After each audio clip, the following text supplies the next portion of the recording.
Bonjour et bienvenue dans les interviews du Monde devant soi.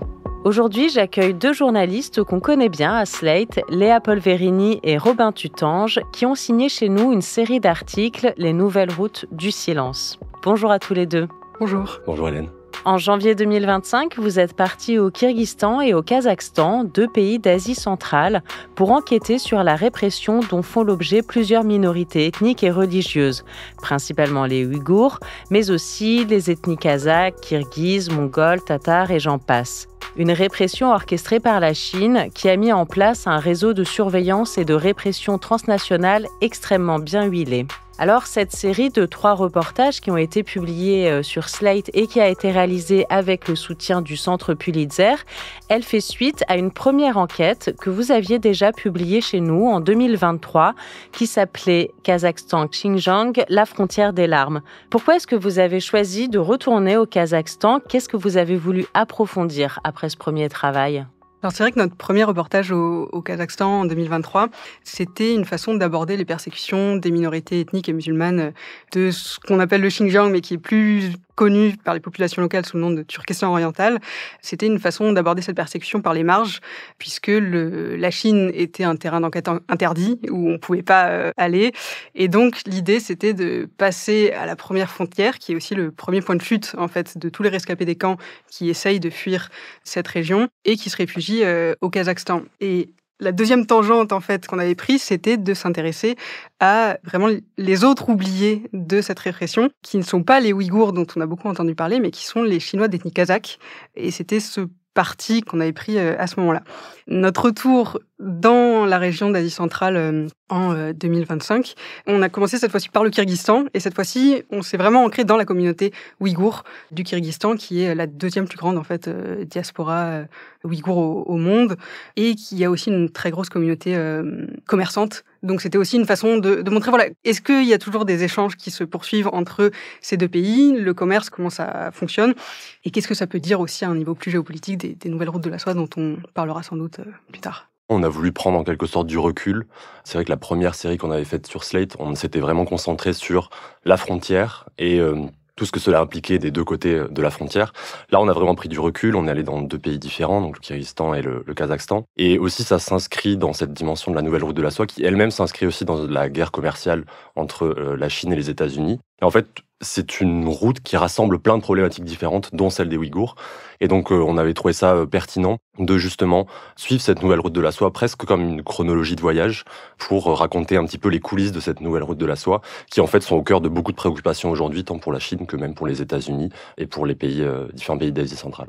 On va revenir effectivement sur ces enjeux géopolitiques des nouvelles routes de la soie. Mais avant ça, j'aimerais qu'on s'immerge un petit peu dans votre travail et dans votre travail de terrain en particulier. Est-ce que vous pouvez nous expliquer un peu, nous décrire voilà, ce que sont que ces pays, le Kazakhstan, le Kyrgyzstan, dont on a peut-être ici en France qu'une image un peu vague et peut-être même aussi caricaturale.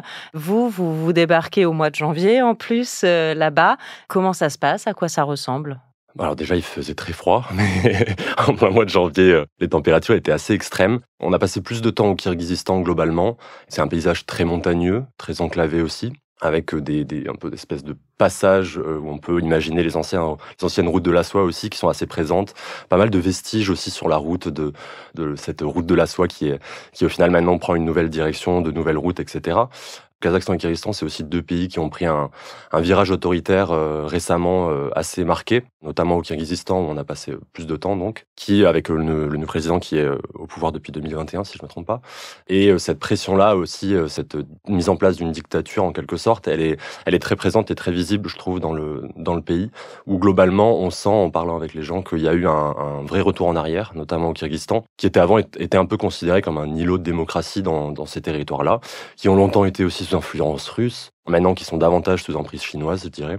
Donc voilà, il y a eu tout ça, et il y a aussi le fait que c'est une région avec une multitude de peuples divers, comme tu l'as très bien dit Hélène en introduction, avec des Ouïghours, des Kirghizes, des Doungans, des Kazakhs, une multitude de peuples autrefois nomades notamment, et qui, en fait, le Kyrgyzstan était aussi un point de chute pendant plusieurs vagues successives pour fuir la répression chinoise pendant des siècles. Du coup, le Kyrgyzstan a par exemple été assez marqué par toutes ces vagues de différentes diasporas. Et aujourd'hui, la dernière vague de diaspora qu'on a pu rencontrer, justement, c'est un peu le cœur de notre sujet. On sent effectivement cette influence, c'est des anciennes républiques soviétiques. Donc l'URSS a laissé sa trace vraiment, et on le voit en particulier dans l'architecture des villes, tout simplement, où voilà, c'est des grands bâtiments gris, c'est des très vastes places où on ne circule pas vraiment, en fait. Enfin, on va d'un point A à un point B, il y a des bouchons partout, tout le monde traverse la route en voiture, ce qui est anecdotique, mais ça garde en fait cette marque d'État autoritaire dans un climat politique, sécuritaire qui s'empire en fait d'année en année et parfois de mois en mois, de jour en jour, comme on a pu le constater sur place. Et ce qui œuvre aussi à cette espèce de chape de plomb, finalement, de silence qui s'est répandu partout, où personne n'ose parler. Et ça a été particulièrement compliqué pour cette enquête, et en particulier sur ce sujet extrêmement sensible dans la région. Mais justement, oui. Vous êtes parti donc sur la trace des victimes de la répression dans ces 2 pays qui accueillent les plus grosses communautés ouïghours du monde. Donc, ça veut dire que ce sont des personnes qui ont fui la Chine parce qu'elles y étaient menacées, peut-être parfois déjà internées dans des camps qu'elles ont réussi à fuir. Elles se réfugient dans ces 2 pays, mais en fait, une fois sur place, là encore, elles sont à nouveau victimes de la répression. C'est la Chine qui continue d'exercer son influence pour les traquer? C'est la Chine avec en fait une coopération des services de renseignement et des autorités kazakhs ou kirghizes selon le pays. Il y a vraiment une coopération en fait qui s'est formée entre la Chine et tous les États d'Asie centraux qui sont hyper dépendants économiquement de cette puissance. Et donc ça se joue en fait à différentes échelles. À la fois on a cette collaboration entre les pays, les services de sécurité, de renseignement communiquent les uns avec les autres. Si la Chine donne le profil de quelqu'un qu'elle a envie de récupérer et d'interner, il y a des chances qu'on lui livre. Mais par ailleurs, au niveau local, on a aussi, en fait, c'est des États qui reposent en grande partie sur la corruption, qui sont extrêmement corrompus et autoritaires. Et donc, c'est pas forcément qu'on va avoir une persécution ciblée des Ouïghours au Kyrgyzstan. Il y a pas de politique, en fait, de persécution des Ouïghours en particulier. Mais on sait que c'est des populations précaires. Et à partir de là, ça veut dire que tous les moyens vont être bons pour pouvoir ou bien leur extorquer de l'argent, ou bien s'ils ont un discours politique qui pose problème, on va se saisir en fait de ce prétexte pour pouvoir les arrêter, les emprisonner ou les expulser. Et donc en fait, c'est même au niveau quotidien des petites interactions, on va se servir de ce contexte géopolitique global pour avoir un ascendant sur eux qui soit politique, financier. Et c'est comme ça que fonctionne si bien, en fait, cette réflexion. C'est qu'elle n'est pas seulement au niveau des instances dirigeantes. Elle ruisselle, pour ainsi dire, sur même les officiers qui vont avoir une marge de manœuvre pour arrêter quelqu'un s'ils ont envie d'arrêter quelqu'un. Ce ruissellement dont parle Léa, ça débouche aussi à une grosse forme d'autocensure, je dirais aussi, dans le sens où tous les Ouïghours eux-mêmes entre eux se surveillent. Il y a un vrai cloisonnement du discours qui est à tous les niveaux, même à l'intérieur des familles même. Ce qui fait qu'en fait, la peur, elle est totalement partout. La surveillance, elle est partout, même dans les familles, dans les marchés. Enfin, on a notamment pas mal vagabondé dans la ville de Bichkek, la capitale du Kyrgyzstan, et on s'est rendu dans plusieurs lieux assez emblématiques de la diaspora ouïghour. Notamment un des marchés, le Madina Bazar, où en fait c'est un immense marché avec tous les produits typiques du Xinjiang, avec tous les produits ouïghours, quasiment peuplé que de commerçants ouïghours, d'habitants de la ville qui viennent se procurer des produits ouïghours du Xinjiang. Mais là-bas, personne ne va vous dire qu'il est ouïghour. Personne ne vous le dira. Tout le monde, à la moindre question, on va commencer à se poser des questions. Ils vont commencer à avoir des doutes, à vouloir arrêter directement la conversation. Donc voilà, en fait, il y a une espèce d'autocensure en fait qui est cette répression est à tous les niveaux, même à l'intérieur même des familles, de la communauté. Et on ressent ça effectivement quand on lit vos reportages, en particulier le premier de la série, la difficulté à trouver des témoins, de quelque chose qui se passe dans la vie quotidienne d'une très large partie de la population, sauf que personne n'en parle, au point même qu'on en vient presque à douter qu'une répression existe vraiment, tant rien n'est dit, rien n'est raconté, même par les principales victimes en fait. Oui, je pense qu'il y a 2 niveaux à ça. Il y a au niveau individuel la difficulté qu'on a eue à recueillir des témoignages, et en particulier au Kyrgyzstan, qui est vraiment répressif, et bien plus que le Kazakhstan, qui l'est déjà quand même à un haut degré. C'est que les personnes qui ont quitté la Chine et qui se sont réfugiées au Kyrgyzstan, et qui ne sont pas les mêmes que la diaspora ouïghour qui a grandi au Kyrgyzstan, et eux-mêmes en fait ne se reconnaissent pas forcément comme appartenant au même milieu, celles et ceux qui ont quitté la Chine vivent dans la terreur, en fait. C'est vraiment ça qu'a réussi à imposer la Chine, c'est de les terroriser à tel point qu'ils n'osent pas parler, comme le disait Robin, même pas à leur famille, donc à des journalistes, c'est encore pire. Et c'est simplement que c'est dangereux pour eux, en fait. Donc, on a essayé d'en contacter plusieurs, parfois par source interposée, pour essayer de recueillir ces témoignages. Et ils n'ont pas tort là-dessus, mais en fait, ils n'ont aucun intérêt, concrètement, individuellement, en tout cas, à nous parler. Collectivement, oui, parce que c'est justement parce qu'il y a des articles de presse qui sortent, il y a des rapports d'ONG qui sortent, qu'on arrive à documenter ce qui maintenant est largement reconnu comme un génocide au Xinjiang. Mais voilà, ça, c'est par l'accumulation de preuves, mais eux-mêmes, ils vont se mettre en danger, en fait. Et c'est pour ça que nous, on prend une très forte attention pour les anonymiser, faire en sorte qu'on ne puisse pas les identifier. Robin en parlera, mais au niveau des prises de photos aussi, voilà, il y a tout un travail photographique d'anonymisation de ces témoins qui est fait. Et donc, ça explique énormément de réticence, parce que rien que le moment de la rencontre, en fait, ils savent pas s'ils ont été suivis, s'ils sont sur écoute, s'il y a des caméras parfois chez eux. Certains nous ont dit, voilà, peut-être qu'il y a une caméra chez moi, je sais pas, mais dans le doute, je préfère pas en parler, ou on va se rencontrer à un autre endroit. Et même au-delà de l'autocensure, je dirais que la peur a entraîné une forme de résignation. C'est encore plus difficile en tant que journaliste à passer au-dessus pour arriver à avoir les témoignages, parce que cette résignation, elle fait qu'en fait, comme tu dis, il n'y a plus aucun intérêt à parler pour eux.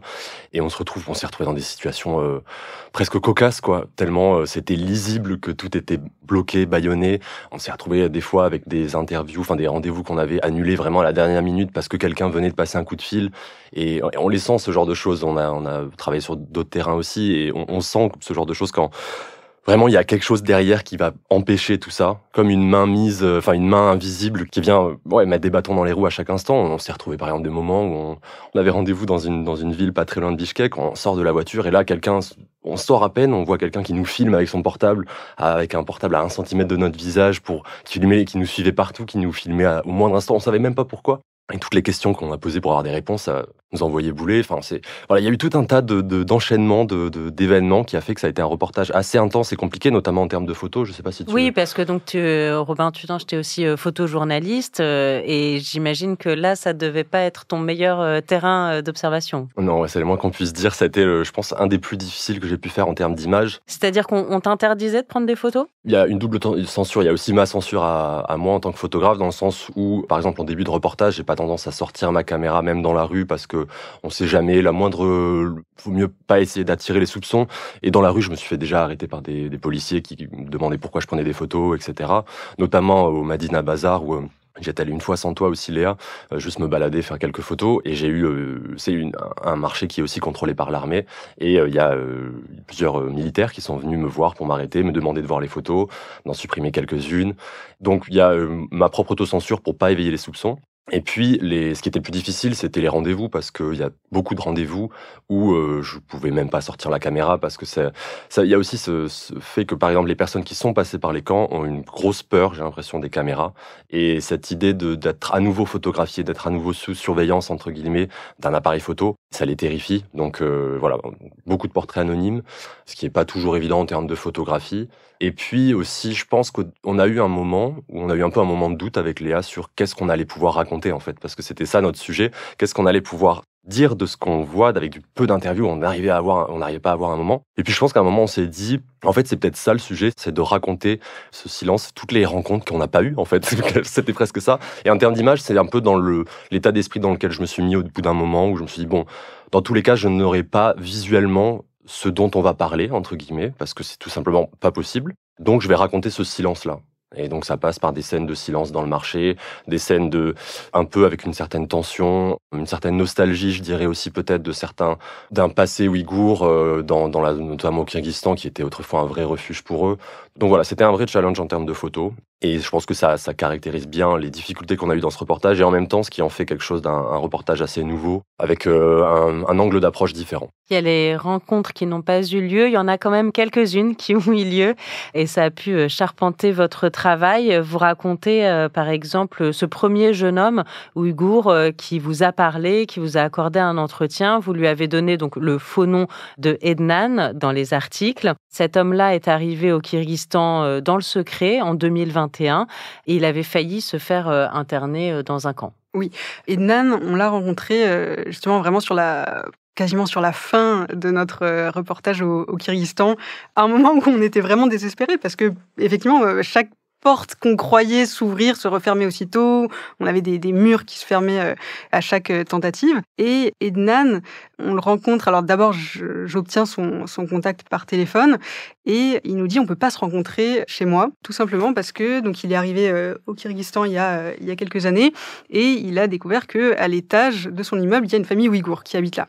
Et il les connaît pas, il n'a pas envie de les connaître, tout simplement parce qu'il est terrorisé à l'idée que ce puisse être ou bien des informateurs ou bien des gens qui ont pu le reconnaître du moment où il vivait en Chine. Et il fuit à tout prix la communauté ouïghour parce qu'il ne se sent pas en sécurité, en fait, et parce qu'il y a eu beaucoup d'exemples, en fait, de gens qui ont été balancés par un voisin, un ancien ami, un collègue, des inconnus, qui ont eu vent que, voilà, quelqu'un était arrivé de façon illégale. Donc, il nous donne rendez-vous dans un café de la capitale, dont on va dans une petite salle à l'écart, privée, et il commence à raconter un peu son parcours. Il a échappé de peu par 3 fois, en fait, à l'internement dans un camp dit de rééducation. Ednan, c'est un fils et petit-fils d'imam, et en tant que tel, il est nécessairement suspect, puisque voilà, son entourage familial fait qu'il est associé à l'islam et que en Chine, l'islam s'est associé à du terrorisme, tout simplement, à un fondamentalisme islamique, donc pèse sur lui ce soupçon. Et la seule raison qui a fait qu'il n'est pas allé dans un camp une fois, puis 2 fois, puis 3 fois, c'est qu'il a un membre de sa famille qui travaille dans l'administration chinoise et qui a effacé son nom, en fait, des registres au dernier moment, ce qui lui a permis d'échapper à ça. Et par la suite, il a essayé de quitter plusieurs fois la Chine. Il y a eu le Covid, où toutes les frontières étaient complètement bloquées, donc impossible pour lui de partir. Et finalement, au terme de plusieurs démarches, de pots de vin qui lui ont coûté pas loin de 27 000 €, donc c'est quand même une somme énorme à débourser, il a réussi à fuir la Chine sans rien dire à personne. Il n'a pas prévenu son père. C'est seulement au moment où il a posé le pied au Kyrgyzstan, à Bishkek, après avoir fait un détour par d'autres pays, qu'il lui a passé un coup de téléphone en disant « Je suis à Bishkek ». Et son père n'en savait rien. Et ensuite, les autorités chinoises sont allées voir son père en lui disant « Dis-nous où est ton fils, donne-nous des informations, il faut absolument qu'il rentre ». Et ça, en fait, son cas est assez, peut-être représentatif, en tout cas, de cette difficulté, et qui souvent se solde par une impossibilité, en fait, de quitter la Chine, et des répercussions qu'il peut y avoir ensuite, puisqu'ils laissent derrière eux, en fait, toute leur famille.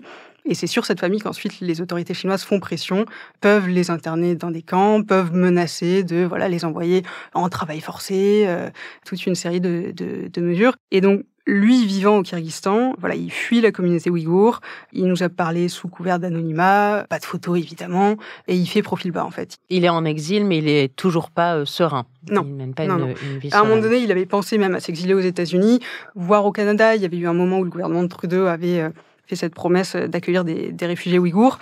Mais il y a toujours cette peur de on ne sait pas qui va lire votre dossier, et donc on va pas poser de dossier en fait pour avoir un statut de réfugié politique, parce que peut-être qu'il y a un Chinois qui va le lire, et peut-être que ce Chinois il est en cheville avec le gouvernement, et peut-être que ça va relancer encore la machine. Et lui-même nous disait il a plusieurs de ses amis qui sont passés par les camps, certains en sont morts, certains c'est en sortant des camps tellement affaiblis qu'ils ont fini par en mourir. Donc c'est aussi un amoncellement de morts qui hante tous ces témoins ou ces rescapés de cette répression.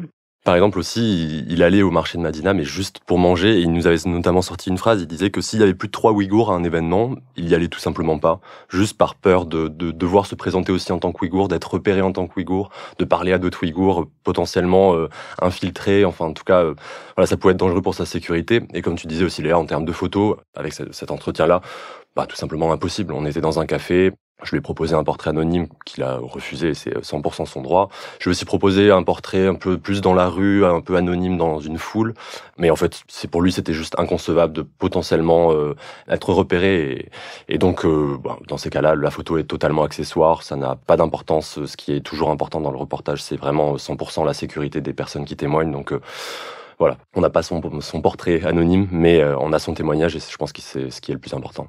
Il y a une femme que vous avez rencontrée qui, elle, n'a pas eu la chance, si on peut le dire, d'être nane, puisque elle a été internée dans ces camps qui sont dits de rééducation. Elle figure dans le 2e épisode de votre série de reportages. Vous lui avez évidemment également donné un faux nom. Qu'est-ce qu'elle vous a raconté, cette dame, Léa Polverini? Gulsezim, elle a été arrêtée sur dénonciation en fait, d'un de ses supérieurs. Elle était infirmière et elle a passé 9 mois dans un camp, étant accusée de fondamentalisme, islamisme, comme beaucoup de gens. Et pendant ces 9 mois, elle a pu assister à de nombreuses scènes de torture, de violence. Elle était enfermée dans une cellule avec une quinzaine d'autres femmes. Et en fait, comme elle était infirmière, les gardes souvent lui amenaient des personnes qui allaient mal, qui avaient été violentées, et lui demandaient de s'en occuper, mais sachant qu'elle ne disposait d'aucun matériel médical. Elle nous a dit, en fait, j'étais pas psychologue, mais finalement, je suis devenue psychologue dans les camps, puisque c'était la seule façon que j'avais d'essayer d'apaiser un peu ces personnes. Et elle nous a raconté plusieurs cas de femmes âgées, notamment de femmes de 76 ans qui étaient jetées au sol, qui se brisaient le coude, et puis le coude finit par pourrir parce qu'il n'y a pas de soins qui sont appliqués, et donc on les sort, et puis elles reviennent, ou elles reviennent jamais. Une femme aussi de 90 ans qui a fini par se donner la mort dans les camps, puisqu'elle ne pouvait plus supporter tout simplement les conditions atroces. Où, voilà, faut s'imaginer, c'est des gens, ils savent pas pourquoi ils sont là, parce qu'ils ont rien fait, techniquement. On leur reproche tout un tas de choses qu'ils ne soupçonnaient même pas. Et ils se retrouvent là du jour au lendemain, coupés de tout le monde. Évidemment, ils peuvent pas parler, communiquer avec leur famille. Et ils passent des journées entières de 8h à 20h, 21h, 22h à devoir... Ça dépend. Alors, certains doivent apprendre des chants du Parti communiste chinois, des discours de Xi Jinping, doivent apprendre le chinois, tout simplement, qu'ils ne parlent pas forcément, puisque ou bien ils sont ouïghours, kazakhs, c'est pas forcément leur langue, ou bien simplement à rester sur des petits tabourets de 8 à 10 cm assis toute la journée à rien faire. Et la nuit, ça n'en finit pas puisque les lumières sont allumées en permanence. Eux-mêmes doivent faire des tours de ronde finalement pour surveiller les autres prisonniers. Donc on est vraiment dans cette ambiance de contrôle permanent, de tout le monde regarde tout le monde. On se dit que si on dénonce quelqu'un, peut-être qu'on sortira plus vite. C'est jamais vraiment le cas, mais voilà, en fait, elles ne savent pas qu'est-ce qui va se passer. Et Gulsezim finit par pouvoir sortir au bout d'un moment, et elle a réussi à partir au Kazakhstan, où en fait son frère était au Kazakhstan et a milité avec l'association Atajourt, dont on avait parlé dans notre première enquête au Kazakhstan, qui a aidé en fait des centaines et même des milliers de Kazakhs à sortir des camps. Et c'est sous ces pressions, des plaintes qui avaient été envoyées à répétition, à la fois aux ambassades kazakhs et chinoises. Sous cette pression, en fait, elle a fini par pouvoir partir au Kazakhstan. Au départ, en fait, les autorités chinoises lui ont dit « Tu vas au Kazakhstan, tu récupères toutes les plaintes qui ont été déposées contre nous, toutes les informations qui te concernent, et tu reviens. Et entre-temps, tu as pris des photos des Kazakhs, de ta famille, et tu nous donnes des informations sur les gens. » Évidemment, quand elle est partie, elle a un de ses supérieurs qui l'a appelée et qui lui a dit « À partir du moment où tu mets un pied sur le sol kazakh, ne te retourne jamais et reste là-bas. » Le titre de votre série de reportages, Léa Polverini, Robin Tutange, Les Nouvelles Routes du Silence, ça fait évidemment écho aux Nouvelles Routes de la Soie, ce projet pharaonique mené par Xi Jinping qui consiste à construire des infrastructures portuaires, ferroviaires, terrestres pour relier la Chine à plusieurs continents, en particulier l'Europe et l'Afrique, voilà, afin de faire des échanges commerciaux. Ce titre, Les Nouvelles Routes du Silence, c'est une manière de dire qu'il y a autre chose qui se joue évidemment que le commerce entre ces différents pays. Oui, on peut dire que derrière les grands chantiers d'autoroutes, ferroviaires, il y a aussi une sorte de pacte implicite, comme tu le mentionnais dans l'article, Léa. C'est que derrière, c'est un peu l'argent contre le silence et contre les droits humains, en fait. Donc, en fait, la région est devenue une région où les intérêts économiques ont pris le pas sur tout, je dirais, et où le droit humain n'ont plus leur place. Les droits des minorités principalement. En quelques chiffres, par exemple, en fait, le Kyrgyzstan aujourd'hui est vraiment endetté envers Pékin. Ils ont 40% de leur dette extérieure qui est détenue par Pékin. Donc, en fait, à partir de là, l'implication politique, il y a plus du tout de marge de manœuvre. Le Kazakhstan, c'est peut-être un peu différent. C'est un plus grand pays avec un déficit moindre envers la Chine. Donc, ils ont une marge de manœuvre un peu plus large, je dirais. Mais globalement, oui, c'est une route qui est stratégique pour Pékin aussi parce que c'est le Xinjiang abrite d'immenses ressources d'hydrocarbures. C'est une porte d'entrée vers l'Asie centrale et vers l'Europe. C'est aussi en fait, c'est devenu une sorte de verrou géopolitique pour la Chine.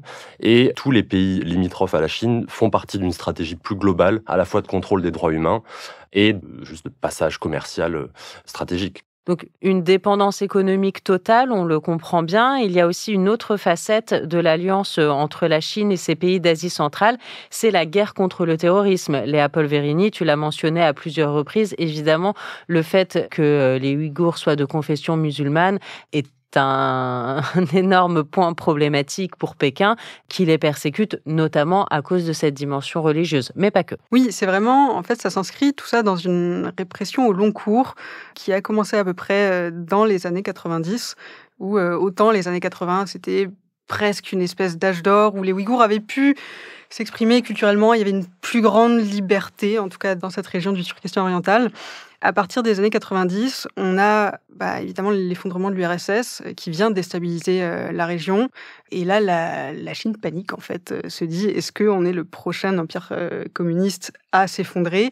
Comment on va gérer ça ? Elle a fini par reconnaître l'indépendance de ces nouvelles républiques que sont le Kazakhstan, le Kyrgyzstan, etc. Et donc, elle essaye de nouer, en fait, une alliance pour stabiliser la région. Au même moment, on a la montée de certains courants fondamentalistes. On a surtout au Xinjiang, Turkestan oriental, des revendications nationalistes, indépendantistes, qui revendiquent aussi leur culture, tout simplement, et tout ça est perçu comme une forme de montée de l'ethno-nationalisme qui va amener une réponse de plus en plus forte. Et fin des années 90, on a l'Alliance de Shanghai, en fait, qui, au nom de la lutte antiterroriste, marque une alliance entre Chine, Russie, Kazakhstan, Kyrgyzstan, ces pays d'Asie centraux, et qui en fait va permettre une collaboration entre ces pays pour arrêter ceux qu'ils appellent terroristes et qui sont simplement des opposants politiques, qui peuvent aussi être des terroristes, mais qui sont prioritairement des opposants politiques. Et en fait, c'est le début de cette espèce de narratif antiterroriste, sécuritaire, qui va avoir un nouveau point de bascule, et cette fois-ci énorme, et qui est le début en fait, de cette répression qui mène à ce génocide, qui est en 2014, où là, sous le régime de Xi Jinping, on a une guerre populaire contre le terrorisme qui est déclarée. Et en fait, toute la population du Xinjiang est considérée comme suspecte Alors, les Chinois parlent de ces trois forces diaboliques que sont le terrorisme, l'extrémisme religieux et le séparatisme ethnique.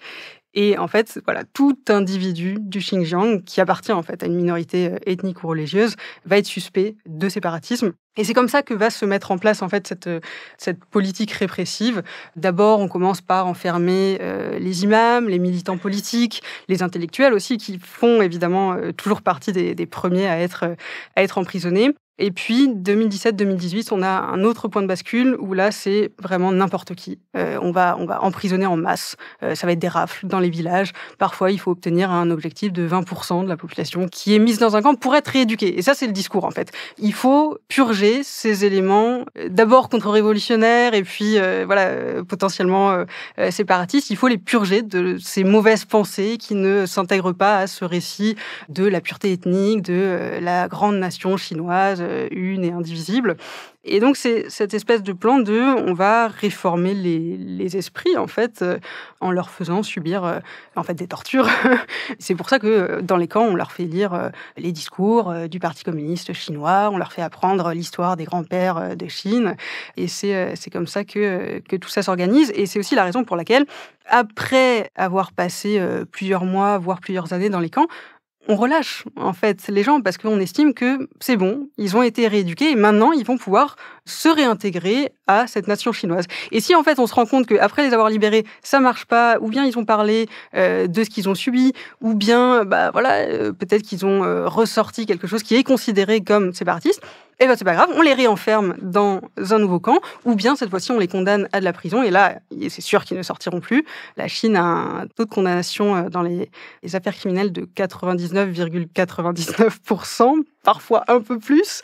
Donc voilà, c'est aussi une façon de s'assurer de de l'absence en fait de toute contestation politique, et c'est ça qui a très bien marché, c'est que depuis lors au Xinjiang, on a des apax, on a des cas rarissimes de personnes qui va essayer de dire ce qui s'est passé, mais sinon c'est une région qui a été réduite au silence et plus personne n'ose parler parce qu'on en meurt en fait tout simplement. Juste pour conclure avec un chiffre pour bien saisir l'ampleur de cette répression, c'est que depuis 2014, il y a plus d'1 million de personnes qui ont été internées ou emprisonnées au Xinjiang, et ça représente 1 habitant musulman sur 10 dans la région. Et c'est ce silence que vous avez tenté de briser avec votre reportage, Léa Polverini et Robin Tutange. Merci beaucoup. Vos articles sont à lire sur Slate dans la série Les nouvelles routes du silence.